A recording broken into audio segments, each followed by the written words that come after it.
The doctor said he was born sterile. But the side chick showed up with a big pregnant belly, telling me to be mature and give up my place. My mother-in-law called me barren in front of the whole family and said I should raise her grandchild instead. I smiled, pulled out the medical report, and said, "For a man who's infertile, whose baby do you think it is?" I picked up the report from the hospital. It was just a regular morning when I went to get Ethan's physical results. Before he left on a business trip, he told me, "It's just routine.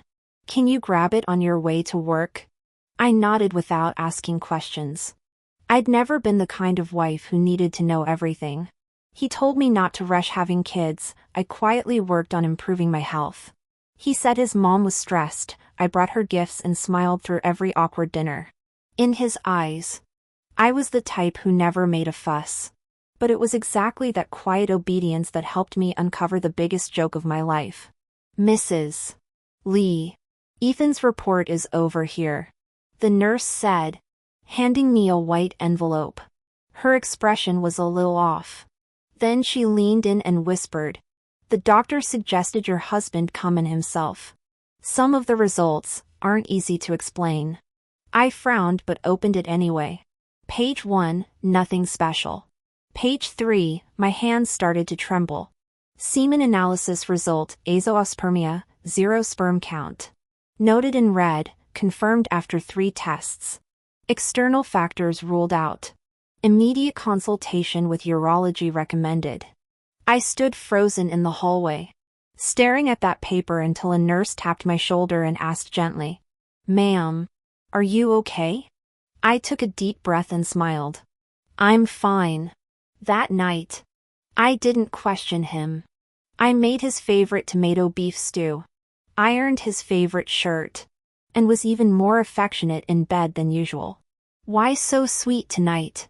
he asked, draping an arm around me. I buried my head in his chest and whispered, "Just feeling lucky. Lucky I found out early." 3 days later, Emily showed up at my door. Yes, that Emily. My college roommate. My maid of honor. The woman I once trusted the most. She stood there in a maternity dress, belly round and firm, like she had every right to be there. "I'm sorry," she said, soft and composed. "This isn't how I wanted things to go. But I'm pregnant. The doctor said it's a boy. You know how much Ethan wants a child.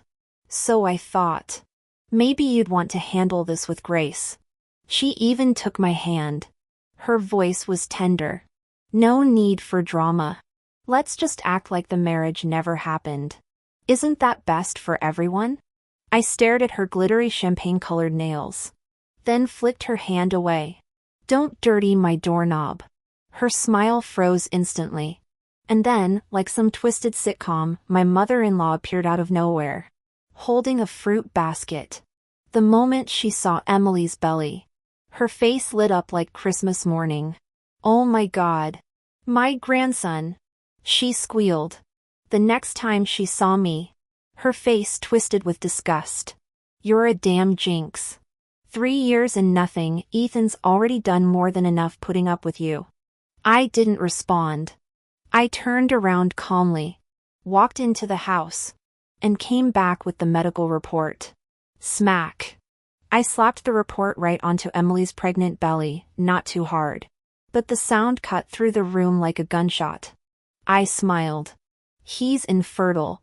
So tell me, whose baby is it?" Ethan's mom turned pale. Emily's lips quivered as she reached for the report. But I shoved her away with a flick of my wrist. I tucked the file back into my bag, looked at them both, and said, "Don't get ahead of yourselves. This is just the beginning." I hadn't expected Ethan's mom to recover so quickly. The next morning, she called me. "Come over," she said coldly. "We need to talk." No room for refusal. I got dressed and headed to her place. As soon as I walked in, I saw her and Emily on the couch, laughing like old friends. The moment they noticed me, Emily clutched her belly with exaggerated care. Like one wrong move might send her collapsing. There you are. Ethan's mom set her teacup down with a thud and raised her eyebrows. We're settling this today. What's your plan? I stayed silent. Still don't get the situation? She said, sipping her tea slowly. Emily's carrying a boy. The doctor says he's perfectly healthy, even the umbilical cord looks strong. Well then, I said with a cold smile. Wishing you and your son all the best. Her expression soured. She slammed the teacup down. Don't you get snippy with me. What's the point of dragging out this marriage? She snapped. You're barren. Emily's young, fertile, and respectful. She didn't even throw a fit, she came to you like a grown-up to step aside. If you had any decency, you'd walk away yourself. I looked at the two women, eyes narrowing at Emily. She lowered her gaze, voice barely above a whisper. I know I wronged you, sis, but our feelings, her voice cracked. Perfectly timed. We just couldn't help it. I never meant to ruin a family. The fragile, innocent act. Classic. Oh, couldn't help it? I said coolly. Was that in my bed? Or his office at work? She froze. The flicker of panic in her eyes didn't lie. You're making things up. Emily snapped back. That was from the hotel's surveillance cameras. You can check for yourself whether I'm making it up. I replied, my voice flat. Ethan's mom jumped to her feet, hand raised like she was going to hit me. You dare bring this up? Our family line ends here and you still have the nerve to attack? Smack. I didn't give her the chance, I tossed the report onto the coffee table. Ethan's sterile. I said calmly. 3 different hospitals confirmed it. Before you start celebrating a grandchild, maybe find out who the father really is. If he's really sterile. She shrieked. Then maybe you're the one who cheated. Maybe you had some other man's baby. Even better. I smiled. Now I'll sue your son for adultery, fraud, and knowingly supporting a mistress with a fake heir. Let's see what the court has to say. 3 seconds of silence. Then Ethan's mom turned to Emily, voice shaking. Is that baby really Ethan's? Emily's face went ghost white. Mom, how could you even say that? Don't call me mom. The old woman exploded. You trying to kill off our bloodline on purpose? I stood up, smoothed out my coat, and headed for the door. As I pulled it open, I didn't even look back. By the way, I'm still legally his wife. I bought this place. You two just trespassed. Bang. The door slammed shut behind me before either of them could speak. I sat in my car for a long time without turning the key. My hands trembled slightly, but not from fear. From rage. From the kind of anger that had been burning low for too long, and now ignited into something uncontrollable.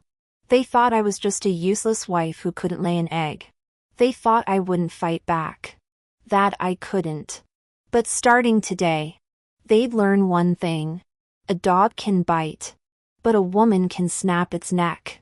Ethan finally came home. To be exact, he came back the moment I mailed a copy of his infertility report to his office. That evening, he walked through the door smiling like a CEO who'd just closed $1 million deal. Bottle of wine in one hand, dessert box in the other. Missed you, he said, kicking off his shoes, casually trying to lean in for a kiss. I stepped back, voice calm. Ethan, we need to talk. He blinked, surprised, clearly not expecting me to be the one initiating this time. You mean I was gone too long on that trip? Ethan chuckled as he sat down, wearing that smug expression like I was just some wife with a mood. I slid the report across the table to him. He glanced at the first page. The smile on his face slowly froze. I didn't rush him. I didn't say a word. I just watched. His finger trembled as he turned the page. Where Where did you get this? He finally stammered. You asked me to pick it up. Remember? I said calmly. He swallowed hard, eyes fixed on the glaring red letters. After half a minute, he looked up and forced a smile. I was going to tell you. Just waiting for the right moment. Oh yeah? I raised an eyebrow. Were you going to tell me after Emily gave birth? Or after your mom kicked me out of the house? It's not like that. He jumped up, voice cracking with panic. I didn't want to hurt you. I didn't want you to think I was lying. I really do love you. So you hired a surrogate? I shot back. He opened his mouth to deny it, but I cut in first with a cold laugh. Or do you not even know whose baby it is? Silence. I stood, my eyes dragging over his face. The face I had once loved, trusted, believed in without a doubt. Ethan, I said quietly, I have one last question for you. I looked him dead in the eye. When did you find out you were infertile? He hesitated, then finally whispered, about a year ago. Boom. It was like something shattered in my head. A whole year.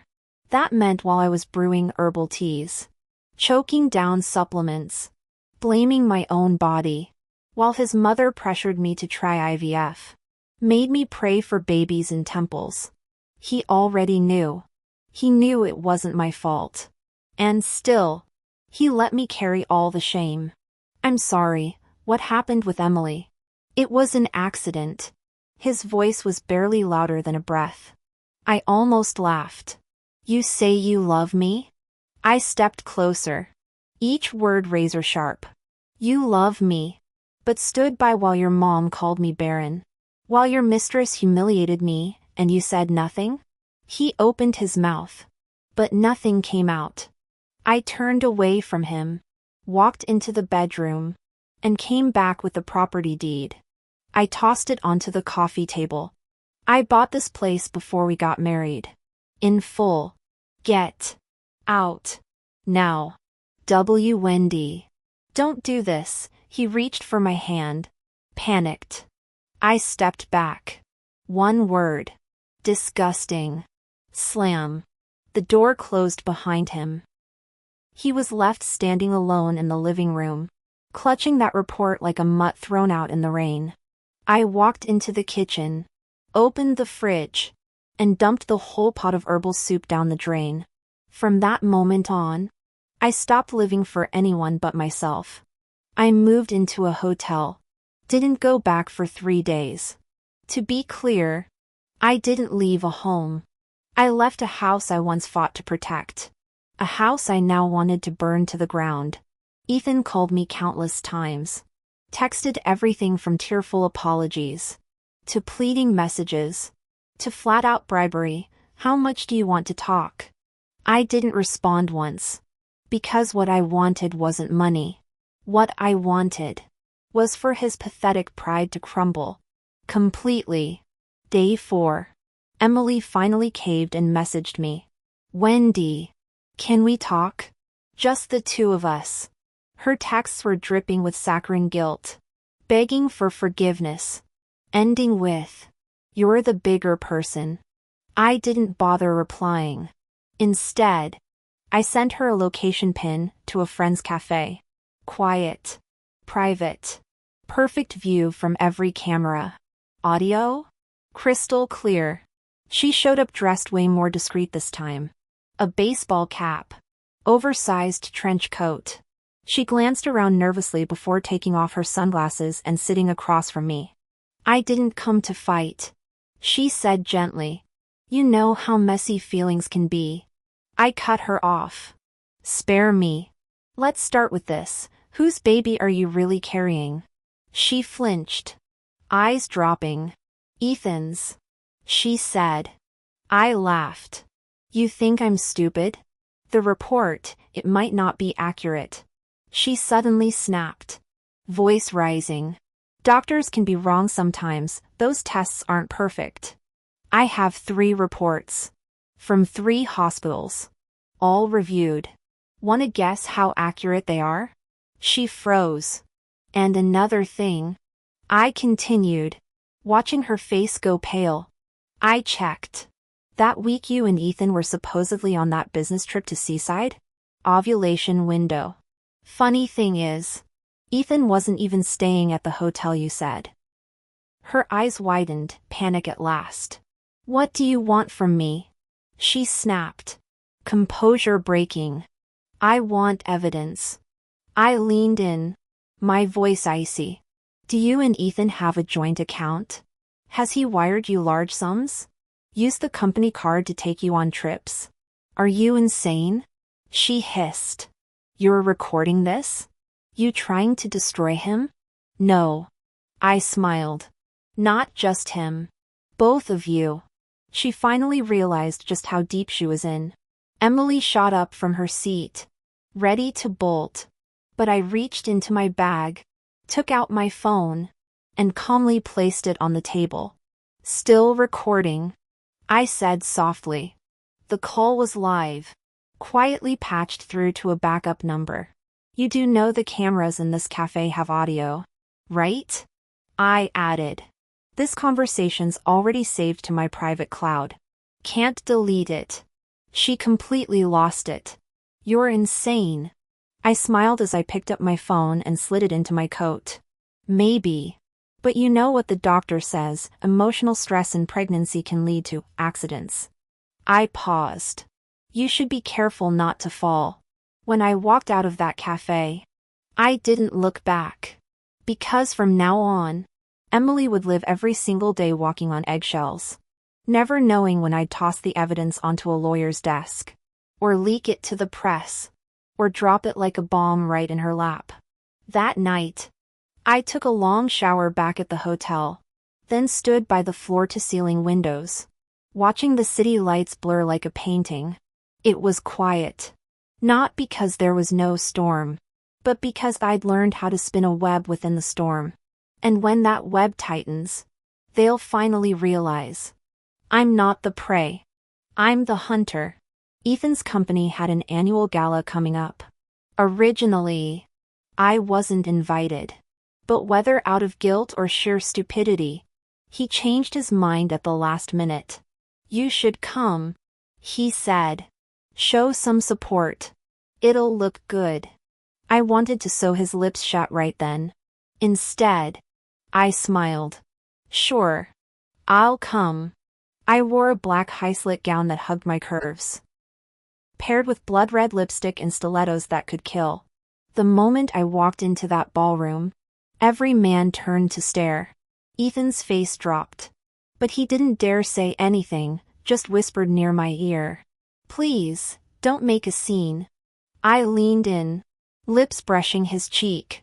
Relax. I'm here to make you look good. All night, I played the perfect CEO's wife, shaking hands, sipping champagne, smiling just enough. But every move I made pulled attention like gravity. And then came the final segment of the evening, the company's highlight reel. Right before the host went on stage, I handed him a flash drive. And now, the host beamed.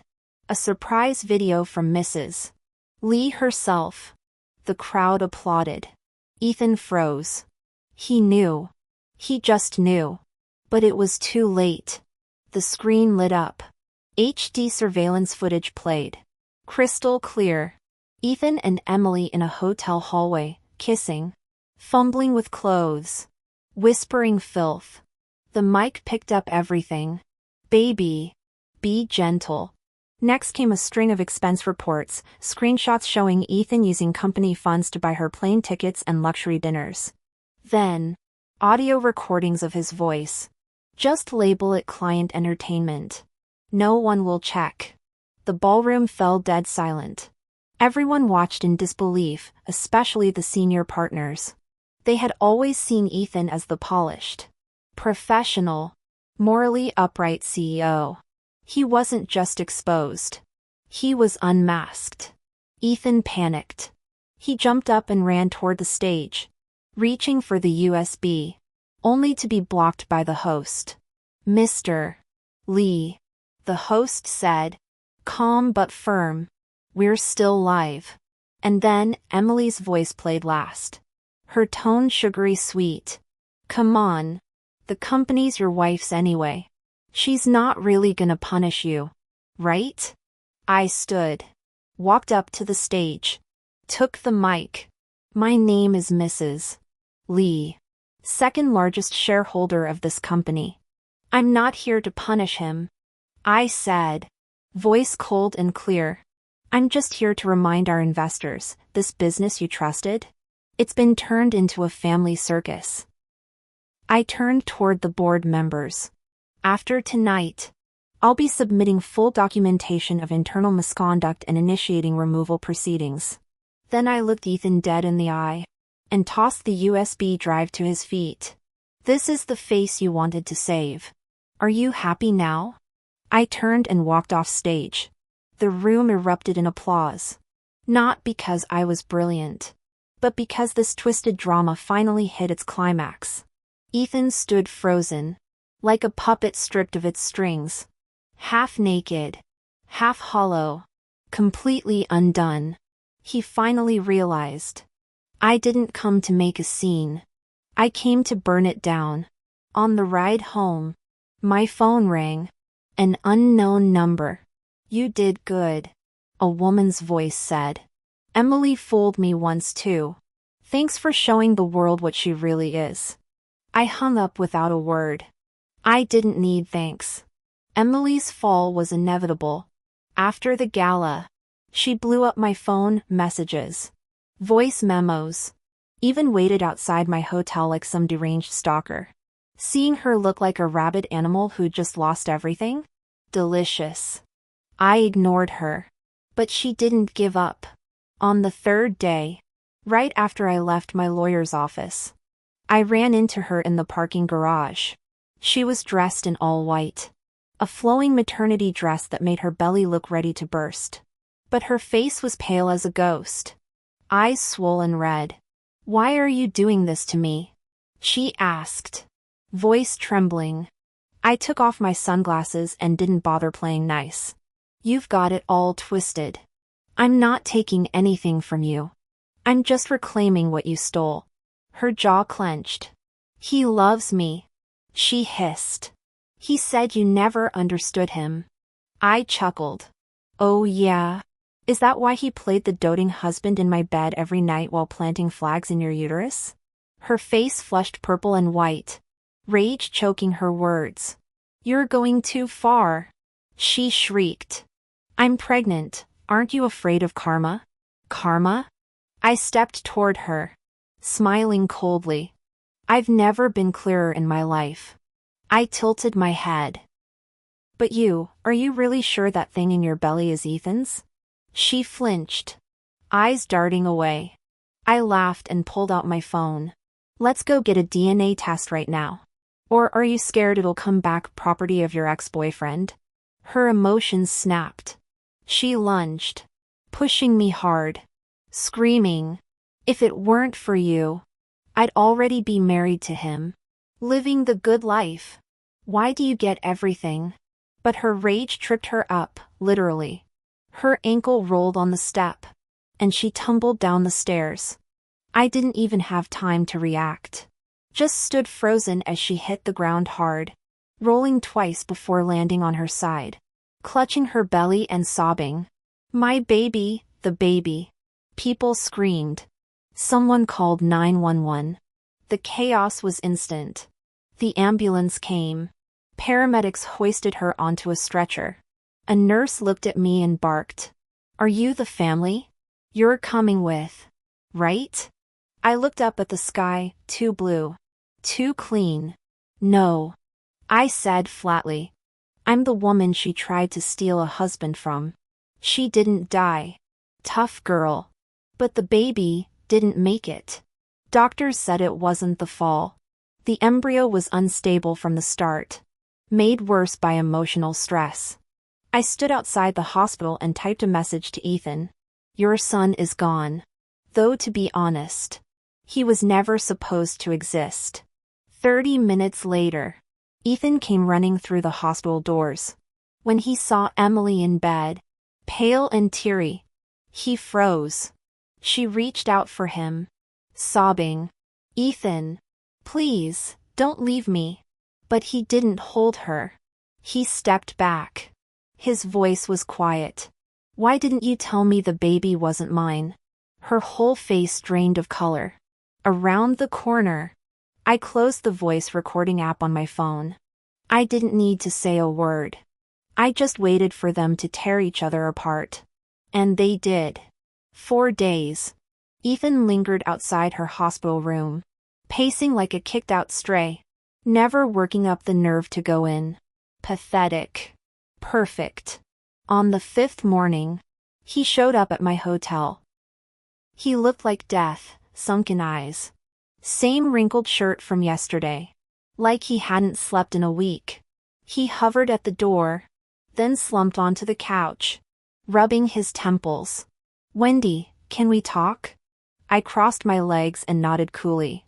"Go ahead. I'm all ears." He sighed, misery dripping off him. "Emily, she lied to me." I raised a brow. "You don't say. So the kid's not yours? You're just figuring that out now?" "I didn't know she'd be like this." He muttered, eyes filled with regret like it meant something. I scoffed. "And what exactly did you think you were? A saint? You lied to your wife about being infertile, knocked around with a side chick, and nearly had the whole company paying for her prenatal vitamins. You're not just scum, Ethan. You're delusional." He stayed quiet for a second. Then, like he just found some last scrap of hope, he whispered, "But I love you. I really do." I laughed, hard. Nearly doubled over. "You love me?" I echoed. "You love me. So you let your mother treat me like a breeding machine for 2 years? You love me. So you planned for me to raise some other woman's bastard? Wendy. I'm sorry, please. Take everything. The house. The money, divorce. Whatever you want. I don't care. Just don't destroy the company. My dad. There it is." I smiled coldly. "Now you want to beg? You didn't seem so scared when you were screwing around. Didn't worry about my money being in your company. Didn't worry about dragging me down with you." He clenched his jaw, then finally looked me in the eye. "So this is it? You're really this cruel?" I leaned in close. My voice was ice. "You haven't seen cruel yet." The day he moved out, he didn't even have the dignity to look me in the eye. I watched him pack. His face hollow. Movements stiff. Once the door clicked shut behind him, I calmly grabbed every designer suit he brought into my closet. Every shirt.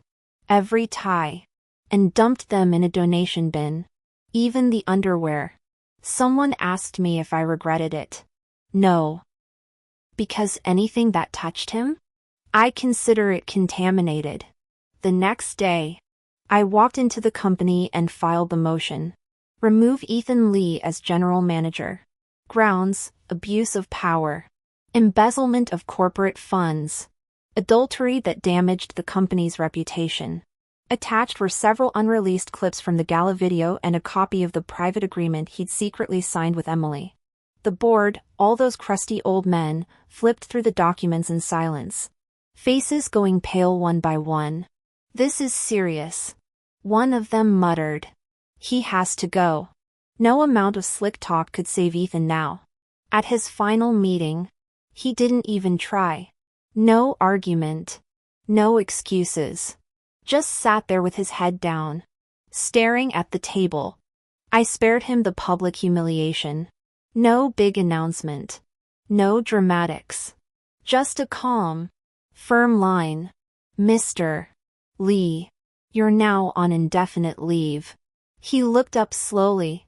Eyes hollow. Lips barely moving. "You win." I didn't smile. I didn't cry. I just watched him walk out. And thought. This wasn't me winning. This was you losing. All by yourself.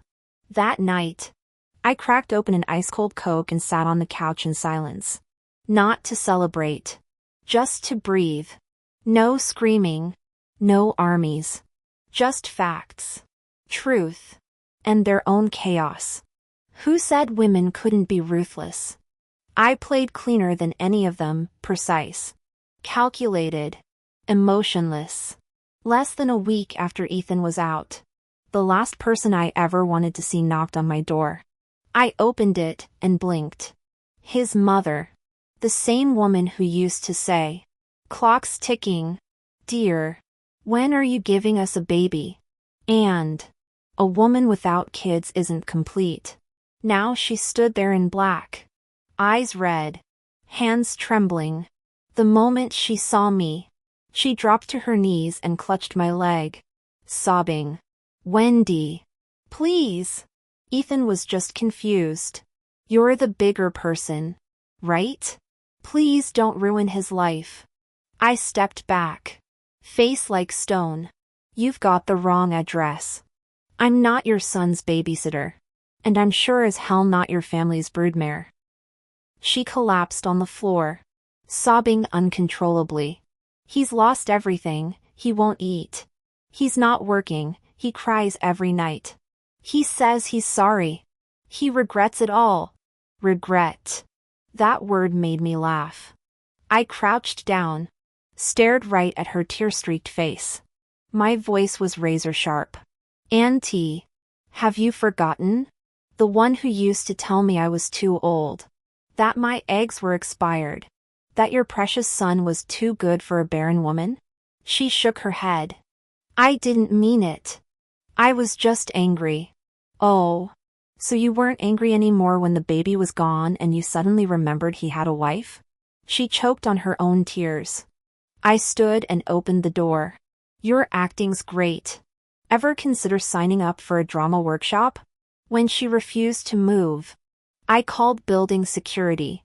Before she was dragged away, she clung to the door frame, screaming, "Wendy, please, don't be heartless." I turned back. Deadpan. "You're the one who said I was cursed. Remember? So if anything happens to Ethan, don't blame me." Click. The door slammed shut. That night, I dreamt of the past. Our wedding day. She gave me a jade necklace. Said it was a family heirloom. Looking back, it probably came from a discount app. Still had the 7-day no questions asked return tag. The next morning, I mailed the divorce papers to Ethan. Clean break? Hell no. The house and car were mine, I reclaimed both. The stolen funds? He'd pay them back. With interest. As for reputational damage, my lawyer had already drafted the suit. I'm not a saint. And I'm no sucker. I'm a woman who built this company and was nearly buried by it. Now, let them choke on the fallout. The day we finalized the divorce, the sun was blindingly bright. I wore a crisp blazer dress and 8-centimeter heels. Arrived early, just in case he tried to weasel out. And of course, Ethan showed up late. His suit was wrinkled. His hair a mess. His face pale. Lips cracked. He looked like he hadn't slept in days. "Wendy, give me another chance," he whispered. I didn't even look at him. Just slapped the paperwork on the counter. Divorce. The clerk handed him the forms. His hand shook so hard it took forever to fill them out. Halfway through, he suddenly tossed the pen and shouted, "Do you really feel nothing? Not even a little bit of love?" I finally looked up. Voice like ice. "The last time I showed you love, you showed me your mistress." He froze. Then, unbelievably, he dropped to his knees. Right there in the civil affairs office. A grown man sobbing on the floor like a child. "Wendy. I was wrong. I swear. I'll fix everything, Emily's out. I'll shut my mom up. I'll do whatever you want, just don't leave me." People stared. Phones came out. A kid nearby asked, "Mommy, Are they filming a drama? I tilted my head and smiled down at him. You should have gone into acting. You're finally showing some emotion. Wendy. Please. I crouched, leaned in close, and whispered. Remember when we got engaged? You told me, I'll never let you suffer. Then your mom tortured me. Your mistress slept with you in your car. And you used my money to fund it all. But the moment she flaunted her pregnancy in my face, I realized. I've suffered enough. He could barely sign his name. When it was over, he stared at the paper. You're really leaving? We're strangers now? I smiled. Strangers are better. At least they don't betray you. Outside, the sun was too bright. I slipped on my sunglasses. And for the first time in years, I felt light. No thrill. No glory. Just the peace of dragging the rot out of my life. My phone buzzed. A message from my lawyer. Emily's company is under investigation. She's being questioned today. I replied. Okay. And then deleted Ethan's number. Funny how life works. Some people feel like home, but they're actually disasters in disguise. Cutting your losses? That's not weakness. That's survival. As I looked back one last time at the red brick wall of the divorce office, I remembered his final words. You'll regret this. And I thought, not in this lifetime. The only regret I had was not waking up sooner. 3 months after the divorce, it was like someone handed me a brand new script. A whole new life. The house? Mine. The car? Mine. The shares? Mine. And the company? Cleaned from top to bottom. Even the finance team got a total overhaul. Ethan Lee was done. Rumor had it he was working some minor consulting job now. $3,000 a month. Even the front desk girl didn't bother greeting him. As for Emily, frozen out completely. After the police questioned her, the company fired her on the spot. Then she trended online as the homewrecker who lost it all. Dragged so deep into internet hell she probably had to delete her birth certificate. She came to find me once. Hair a mess. Eyes wild. Screaming. You ruined my life. I didn't say a word. Just laughed, soft. Effortless. You chose your life. Don't blame me for how it turned out. As for me, I've never lived better. With new leadership, the company ran smoother than ever. Efficiency doubled. Projects accelerated. The whole place had fresh energy. And me? I finally shed the Mrs. Lee label. I was just me now.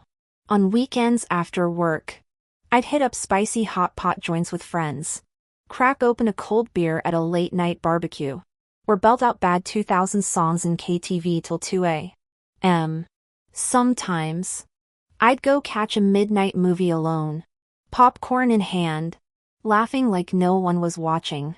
No one told me to have kids. No one expected me to clean, or serve, or be a good wife. I went to sleep when I wanted, woke up when I wanted, and every bank card, every property deed, all in my name. That's living. One night, during the company's anniversary gala, I wore a stunning red dress and took the stage. I gave a short speech. Thank you to those who helped me. And thank you to those who stepped on me, lied to me, mocked me. You all helped me see what life's true script should be. Applause erupted. One partner leaned over and said, "Didn't think you'd make it, let alone win this hard." I smiled. I wasn't surviving. I was always meant to win. Later that night, driving home, I passed a street Ethan and I used to live on back in the early days. And there he was, standing on the sidewalk alone, smoking, like a ghost from another timeline. He saw me. His eyes flickered. I rolled down the window, nodded. He stepped forward, hesitant. "Wendy, Are you doing okay? I tilted my head, then smiled. No. I paused. I'm doing unbelievably well. Then I hit the gas and drove off. Smooth and unapologetic. Yes. Not only am I alive, I'm thriving. Not because you left me, but because I finally left you. The story ends. The curtain falls. And the show that truly belongs to me has only just begun.